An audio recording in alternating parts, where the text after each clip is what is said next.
நண்பர்களே வணக்கம். ரொம்ப ஒரு அபூர்வமான விஷயத்தை நான் உங்கள்கிட்ட இப்போ காட்ட போகிறேன். ஒரு சிட்டுக்குருவி. அது என்னன்னு உங்களுக்கு தெரியுதா? ஒரு சின்ன மரம் தான்.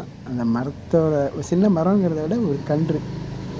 அந்த கன்றே 3 அடி தான் இருக்கும். இரவில் சிட்டுக்குருவிக்கு கண்ணு தெரியுமா என்னன்னு தெரியல. நான் அப்படி கிட்டக்க போயிட்டேன். அந்த சிட்டுக்குருவி அங்கேயே நிற்கிது. வீடியோ ஆன் பண்ணிட்டேன், ஃப்ளாஷ் ஆன் பண்ணிட்டேன், எதுக்குமே பயப்பட மாட்டேங்குது. ஒரு அழிஞ்சிகிட்டு இருக்க இனமான ஒரு சிட்டுக்குருவி எவ்வளோ ஒரு கேஷுவலாக, எவ்வளோ ஒரு அழகாக பார்க்கறதுக்கு இருக்கு பாருங்க. தெரியுதா? இருங்க, நான் இன்னும் கிட்டக்க போய் ட்ரை பண்ணி பார்க்குறேன்.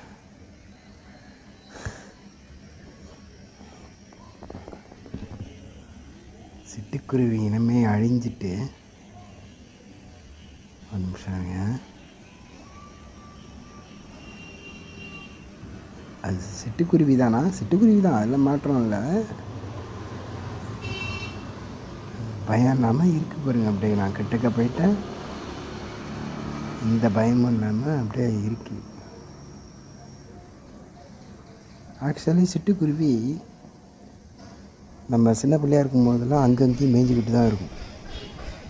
நிறையா சிட்டுக்குருவி போயிட்டுருக்கும். சிட்டுக்குருவி இனமே அந்த டவர்லேருந்து வர சிக்னல் ஃப்ரீக்குவென்சியால், எக்ஸ்ட்ரா ஃப்ரீக்குவென்சியால் அழிஞ்சிட்டுன்னு சொல்கிறாங்க.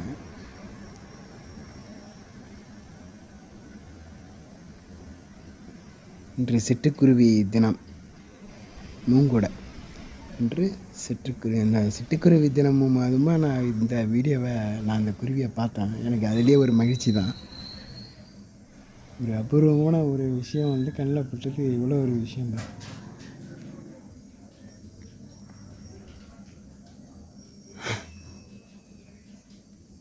அந்த டவர்லேருந்து வர ஃப்ரீக்குவென்சியால் சிட்டுக்குருவினும் அழிஞ்சிட்ருக்குன்னு ஒரு விஞ்ஞானம் சொல்லிகிட்டு இருந்தது. அதுக்காக தான் அந்த கட்டுப்பாடும் வந்தது. ஃப்ரீக்குவென்சி கட்டுப்பாடும் கொண்டு வந்தாங்க. இப்போ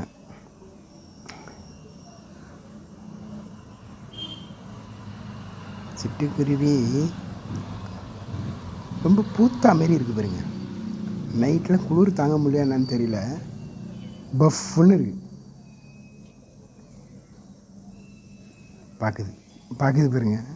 இப்போ தான் கவனிக்குது நம்மளை. என்னடா அது?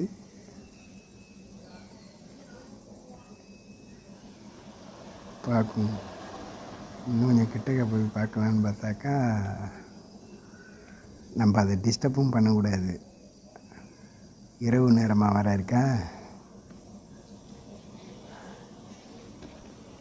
கொஞ்சம் கிட்டக்க போய் பார்க்கும்.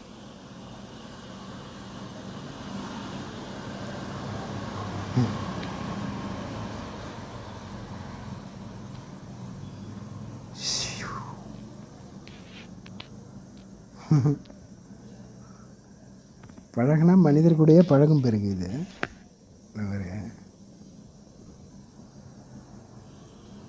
மனிதர்கள்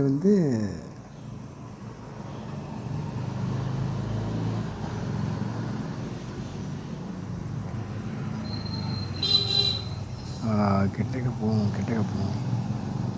பார்த்தீங்க, நல்லா தெரியுதா?